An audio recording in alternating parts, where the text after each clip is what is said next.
Captain John White and 115 colonists set out from England to the Americas in 1587. They founded the colony of Roanoke, the famous one that we will be discussing today. After many hardships and struggles, John White made the tantalizing decision to leave his wife, daughter, and granddaughter behind in a desperate attempt to collect supplies for the starving colonists. After 3 agonizing years, John White was finally able to return to the colony to reunite with his family. But upon his arrival, he found the colony of Roanoke completely abandoned. Upon further inspection, there wasn't a single trace of any item that could be carried by hand. The only clues that remained of their whereabouts were the carvings CRO and Croatoan on a fence and a tree. The whereabouts of John White's family and other 115 colonists still unknown to this day.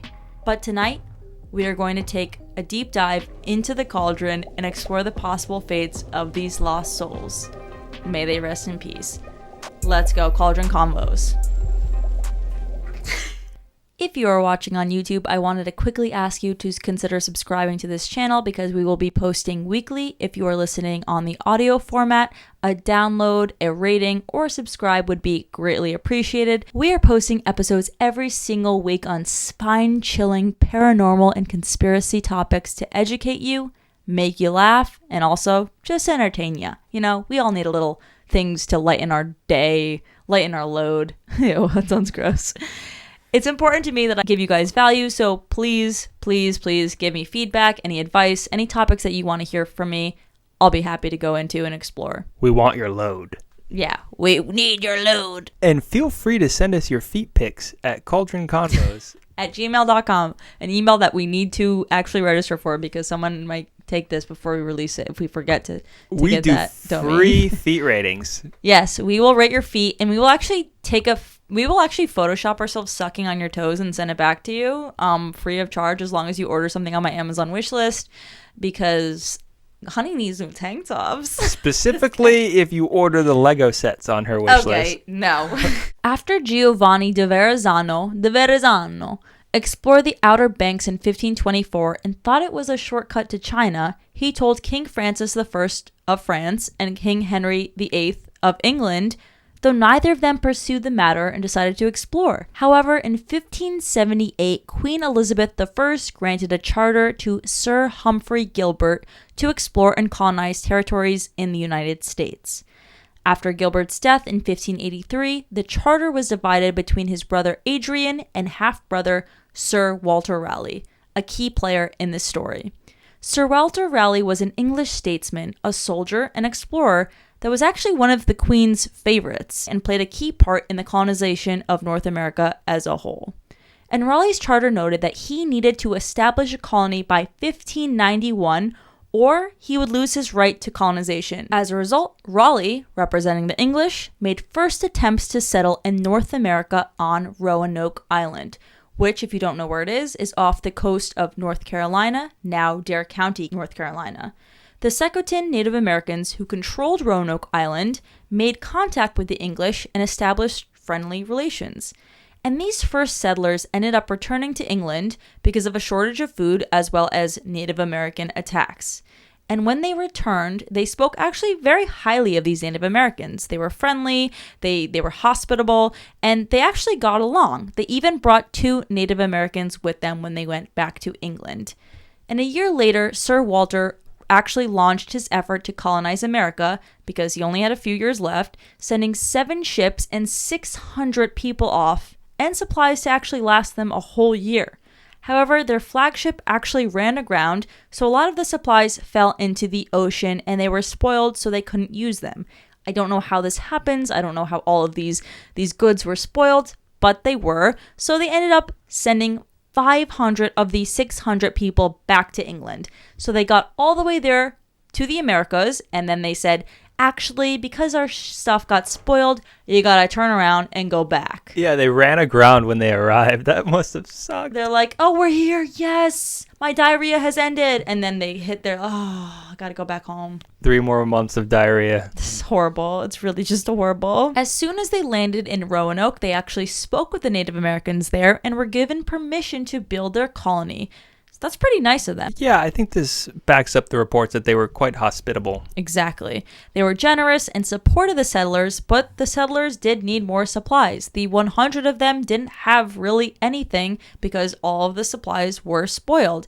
And because of this, the tension ended up growing between the Native Americans and the English to the point where the Native American leader actually decided, you know what? It's not worth staying here. We need to just leave. Let's give them Roanoke. Let's leave because we don't have enough to share with them.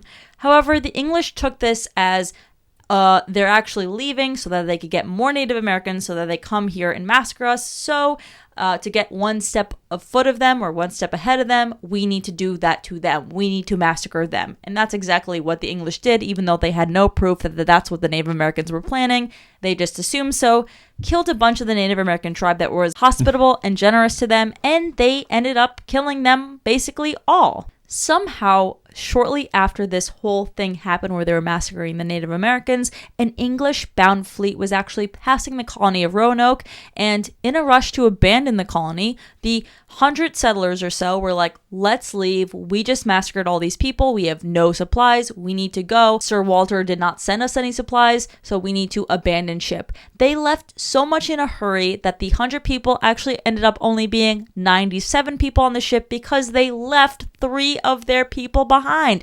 So 3 of their people, I don't know what happened to them. I hope they weren't murdered, but they probably were because they didn't end up on the ship. So sorry about that. And how ironic. But Sir Walter Raleigh, the one that they were relying on sending them supplies, he actually did end up sending them supplies, except it came like only a few days after they already left.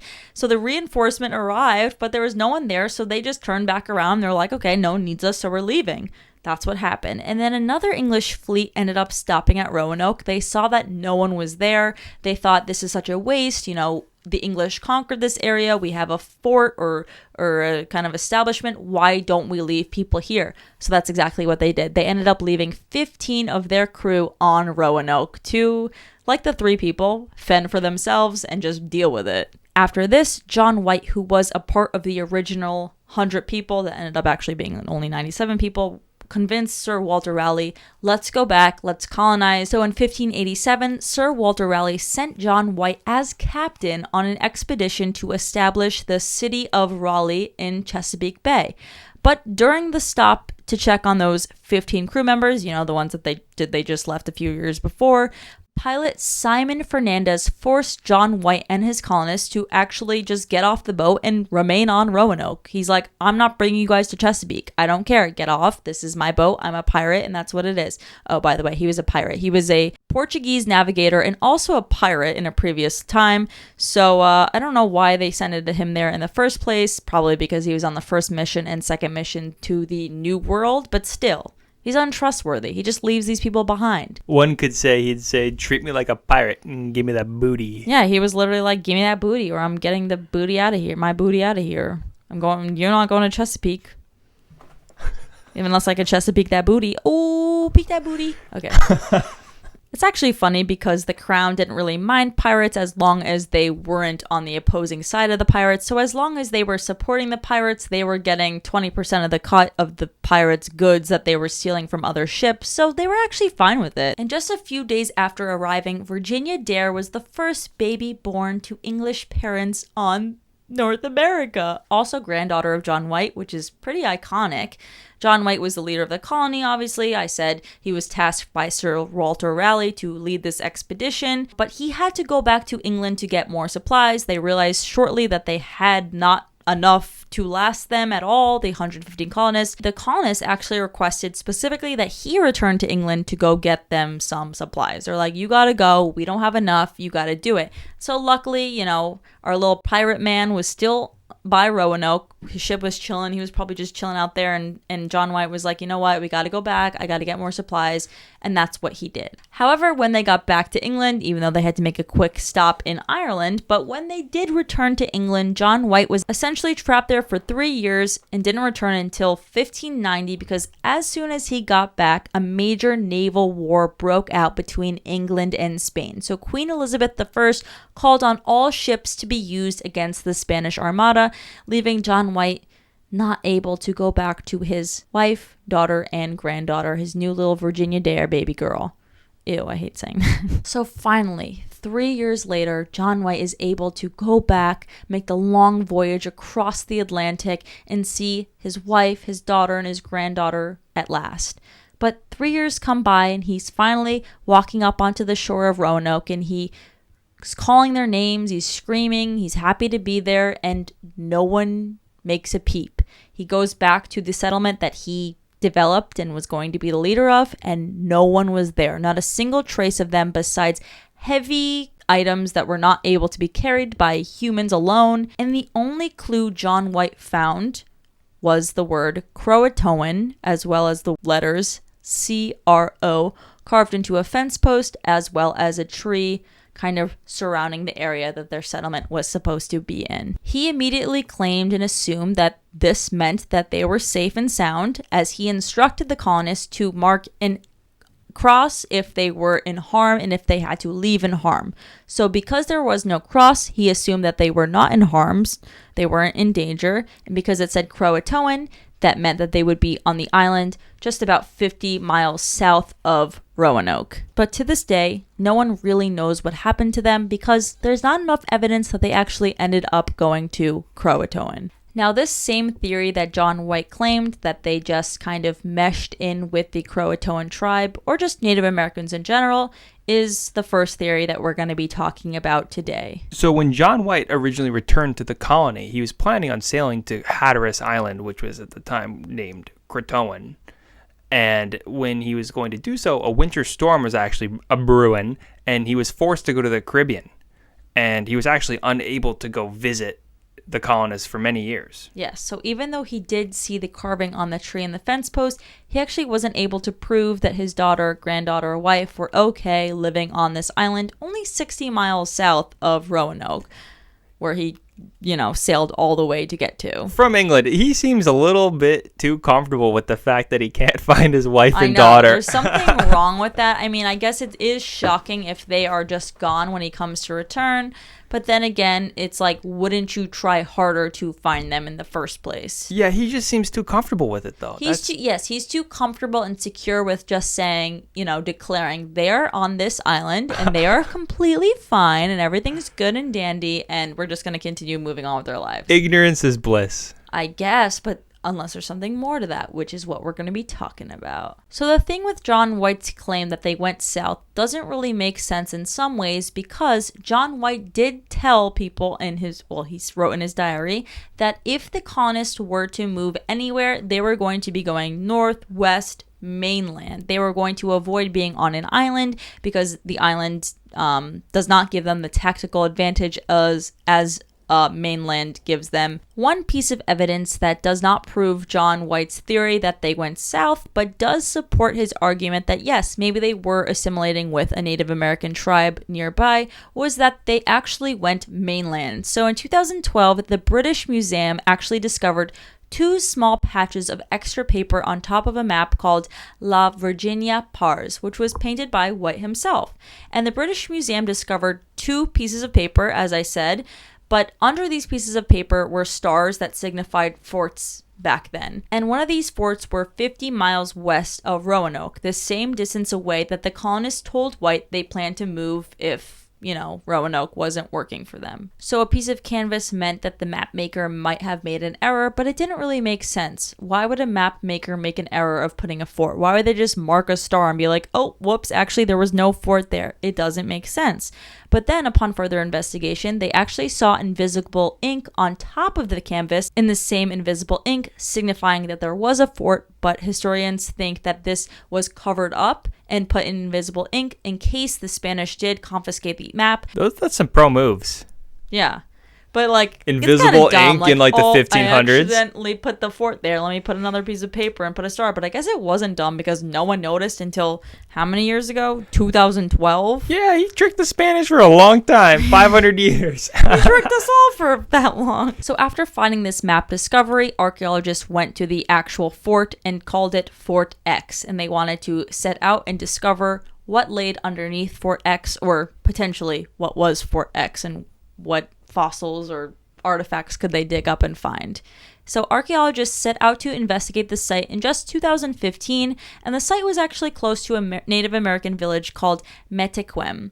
And there was no sign of a fort actually, but they did find 24 shards of English pottery.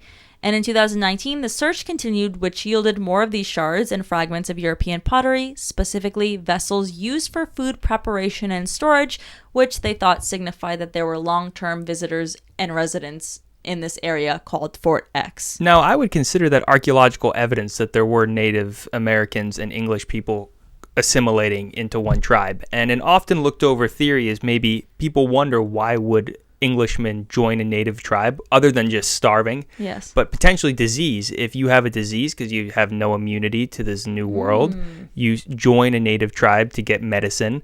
And then this coincides with the alleged sightings of blue-eyed Native Americans in the area.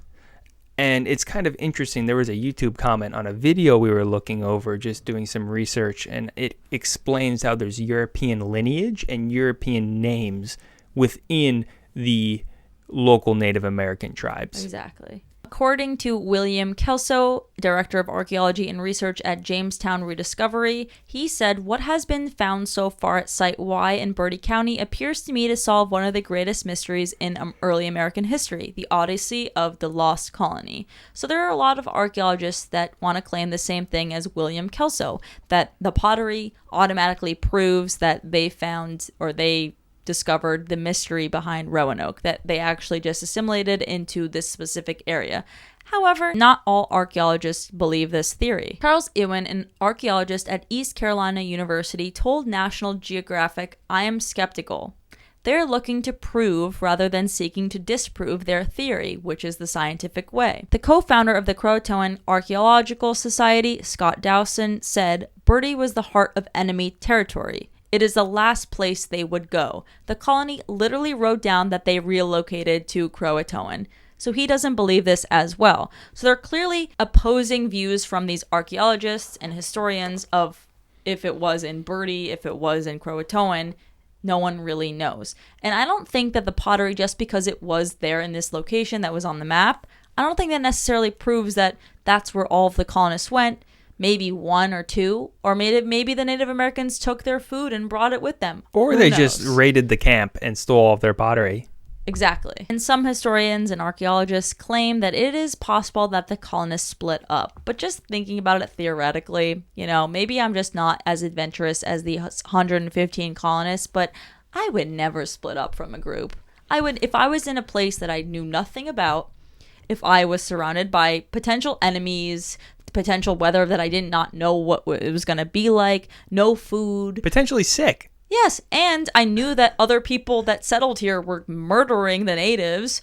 I would not want to leave from other people. I don't like separating in the grocery store because then I have to find you. It's just a fiasco. Me too. And the greater the group, the better the chance of finding John White so he can bring us some tea and crumpets. But we're waiting for you, John White. Yeah, come on, John White. Where are you? Where are my We've crumpets? been waiting.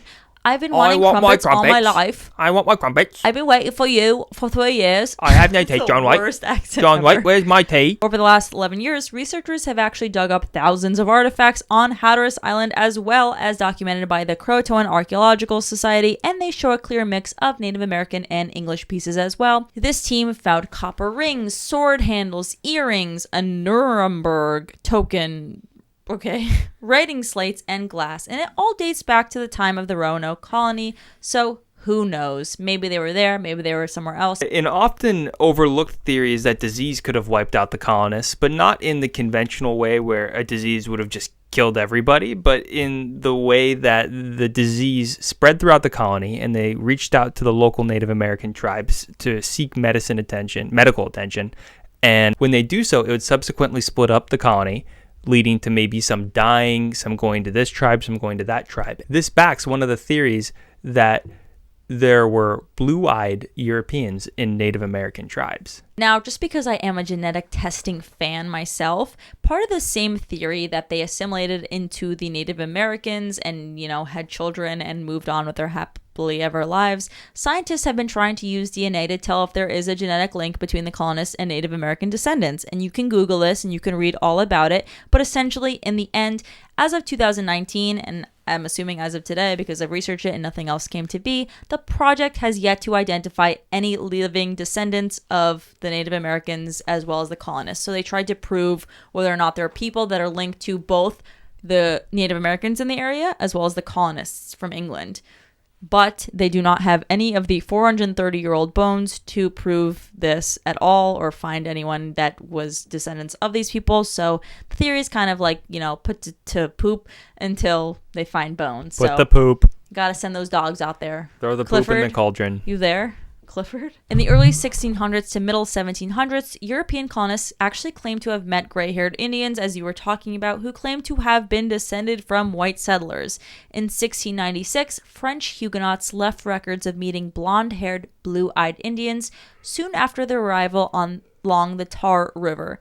In 1709, John Lawson, in his book A New Voyage to Carolina, records Croatoans living on Croatoan Island who claim that they used to live on Roanoke Island and they claim to have white ancestors. William Strachey also claimed to have seen Peckercanek, and Okanhoen Indians living in two-story stone houses that the English showed them how to build. The second theory is that the Native Americans attacked the colonists. In 1607, Englishmen confronted Chief Powhatan, and he confessed to murdering them. Oh, I saw that. That was the same one as from Pocahontas. And John Smith confronted him. Pocahontas, oh my baby. God, that was right. But some people do say that he did stretch this to kind of like front. He was kind of like, I got big balls, so I'm just going to say that I killed them all. John Smith is a diddler, so I don't know if I trust him. No, this is the lead. This is the dad of Pocahontas, right? Yeah. The captain. Pocahontas' father admitted to killing them and then proceeded to show John Smith, the white guy in Pocahontas, all of this stuff that he stole from them. How about that? He was trying to flex on him, maybe. Flex on him. But how do we know it was the lost colony, though? How do we know don't. That? That's exactly. the thing. There's no proof. There's nothing that, I watched this one documentary where this old guy was sifting through this murky water to the, never eat soggy waffles, east of Roanoke.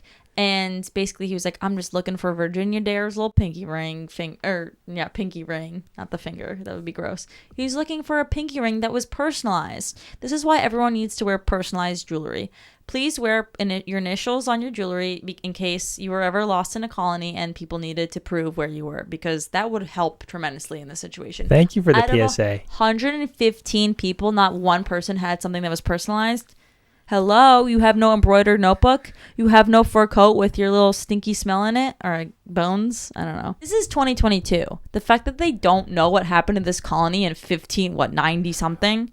Hello? Well, that's part of the reason why they don't know, because it's 1590 Yeah, something. but people also claim that the area surrounding it, they do know. They just don't want to say anything because they have a lot of tourism because of this. This unsolved mystery. Yeah. Ooh, everyone goes to the... Get out of here. Anyway, let's continue. In the 1930s, a stone was actually found by a man, and he actually turned it into a museum.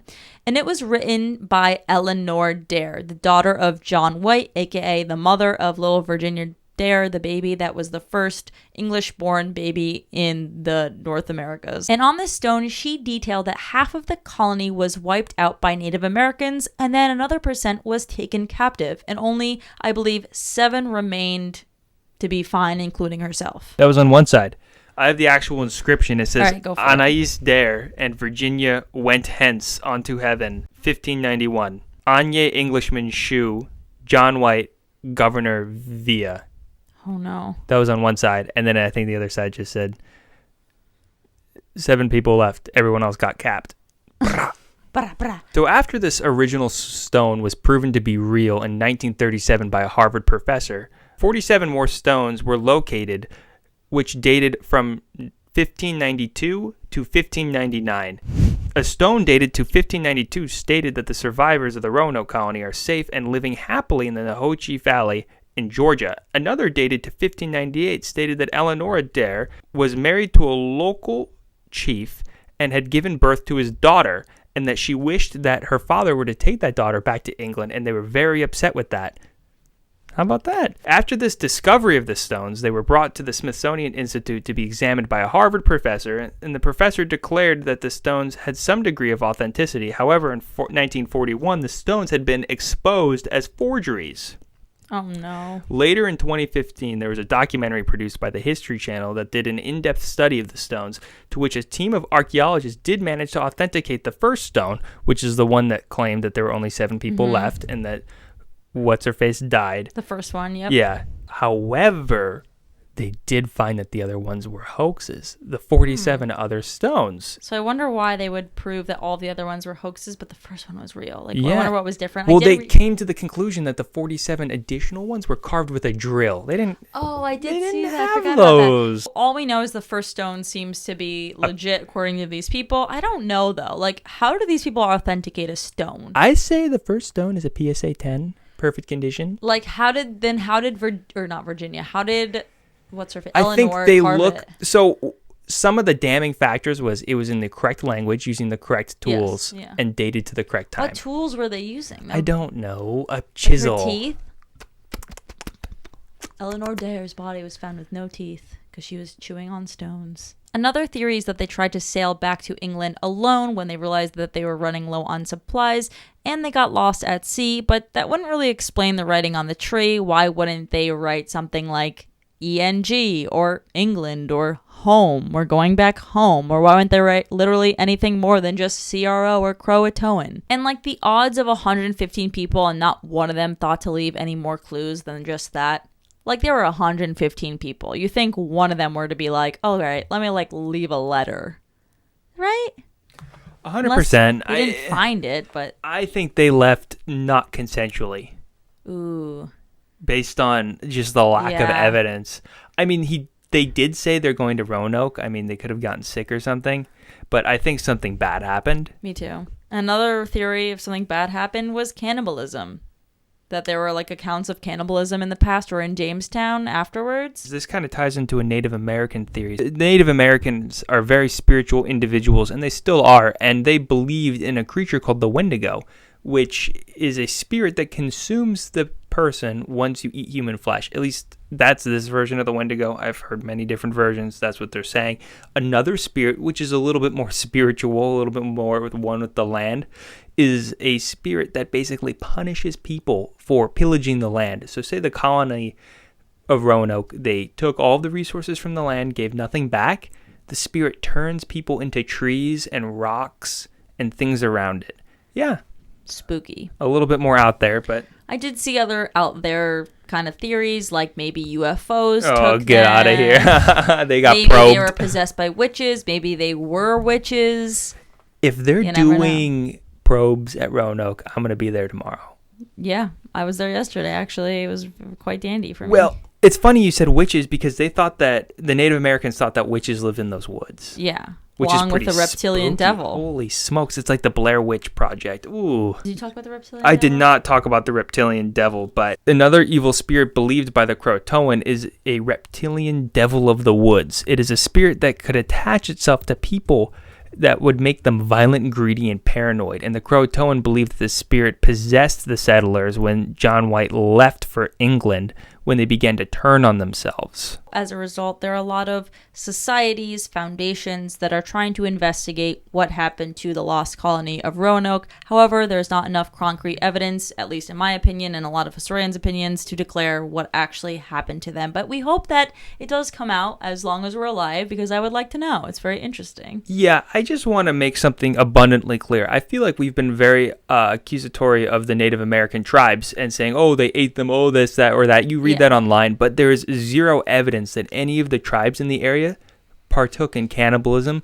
or sacrifice or even murdered anybody. Yeah, and a lot of the evidence that we have and we have to go on or off of are accounts by people that are white and from England and are colonists, like John White. We have his diary that has a lot of writings. However, Girl, that's his name point of is view. John White. Get the F out of That's here. his story. That's his truth. But is it the truth? Maybe not. Who knows? Maybe John White was like, I'm having an affair with someone back in England. I don't really want to find my wife. Let's just pretend like there's a storm and not go here. He was gone for 3 years. If no one was in the Roanoke colony, he would lose his title. So, I mean, Exactly. it's all for his benefit that they disappeared or Yeah. that they were taken by the natives. There's also another theory that someone in the court actually purposely, had these 100 people go to basically their death. They knew that they weren't going to survive because they wanted Sir Walter Raleigh to not be the fave of the Queen. They wanted him to lose his charter of the land, and so kind of sent this mission or perpetuated this mission to happen.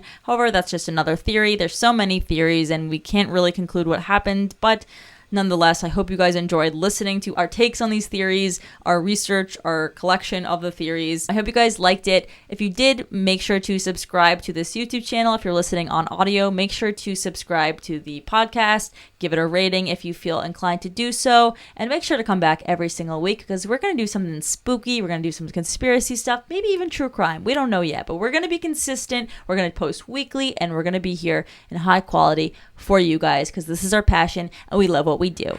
And if you guys have any recommendations on what we should cover, feel free to drop it in the comment section below or send us an email. Yes, and you can send me an email at lovekray@gmail.com, baby. I should get that email domain. Maybe I'll have that email domain by the next time we talk if it's not already taken. It's either going to be cauldronconvos@gmail.com or cauldronconvos6969@gmail.com, depending on the availability. And please make the subject feet pics. Thank you. Thank you in advance. Thanks, guys, so much for watching, and I'll see you guys next time on Cauldron Convos. Ooh, ew, I hated that.